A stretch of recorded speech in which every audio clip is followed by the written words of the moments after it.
Nahibulong pag-ayo sa dakong kamingaw. Sa palibot ako nagpahibig, naglakaw-lakaw. Nalingaw tanaw sa beauty of God's creation. Giatagan ko ang Ginuog, dakong appreciation og pasalamat kay usa ko sa iyang binuhat. Espesyal nga mansanas kanunay niyang ginaagak. Makasasala mang dakog nagpuyo sa lost tribe. Sa dulong nga kalibutan niya kung gihatagan og light. Ang kinabuhing samok ug puno sa conflict. Giling kawas ko niya pinaagis iyang gi-inject. Nga bala ang pulong sa kinabuhi. Ako lang siya tukon makapapis kay sa pamati. Maglakaw man ako sa walog sa kamatayon. Di ko mahadlo kay naguba na langit nun kung agalo. Na matagdahon sa kahoy kinabuhi nagrepresent matago sa so ang pinga ng character papel nga atong gidala. Maayong pagdala sa kaugalingon. Maayo sa dang mga butang nga maangkon. Giayo ta pagdala sa Dios tang halangdon. So angay ta magmatgon siya atong paunhon. Maayong pagdala sa kaugalingon. Maayo sa dang mga butang nga maangkon. Giayo ta pagdala sa Dios tang halangdon. So angay ta magmatgon siya atong paunhon. I admit nga ako usa ka taong makasasala. Sa napulo kasugo sa Dios gisupa kong uban ni ana. Taas nga panahon nga gipagtas usa ko nakaamgo. Nga unta walay si bisan kinsang magpakaginoo. Walay ubos walay taas ang tanan parehas. Maungli kay ang bayas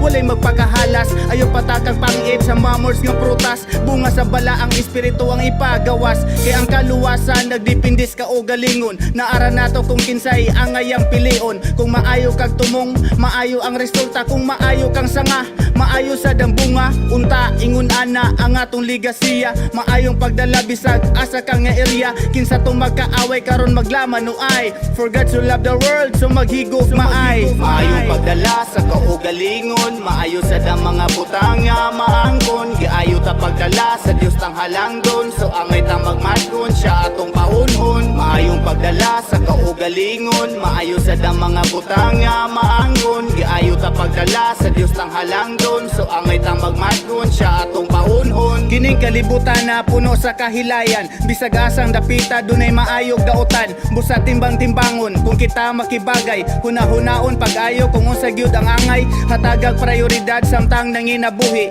Ang abilidad gamita sa maayo nga paagi. Sama nako giayo ko pagdala ang mga barkada. Nakigamigo sa mga tao bisag asang dapita. Kay tungod sa atong Dios ako miagig seminar. Pagpangandam sa pagatubang ko sa iyang altar. Ayuhon pagdalang kaugalingon sa tanang panahon. Kay giampingan ta pag-ayo sa labong magkagagahom. So pagkitaig respeto pagigugma ang tanang binuhat. Sa matag adlaw mga muyo kitag magpasalamat. Sa grasyang nadawat angay tang makontinto. Sa atong pagmaniho o nahapagpangita ang Ginoo. Maayong pagdala sa kaugalingon. Maayo sa dang mga butang nga maangkon. Giayo ta pagdala sa Dios tang halangdon. So angay ta magmatgon siya atong paunhon. Maayong pagdala sa kaugalingon. Maayo sa dang mga butang nga maangkon. Giayo ta pagdala sa Dios tang halangdon. So angay ta magmatgon siya atong paunhon. Maayong pagdala sa kaugalingon. Maayo sa dang mga butang nga maangkon. Giayo ta pagdala sa Dios tang halangdon. So angay ta magmatgon siya atong paunhon. Maayong pagdala sa kaugalingon. Maayo sa dang mga butang nga maangkon. Giayo ta pagdala sa Dios tang halangdon. So angay ta magmatgon siya atong paunhon.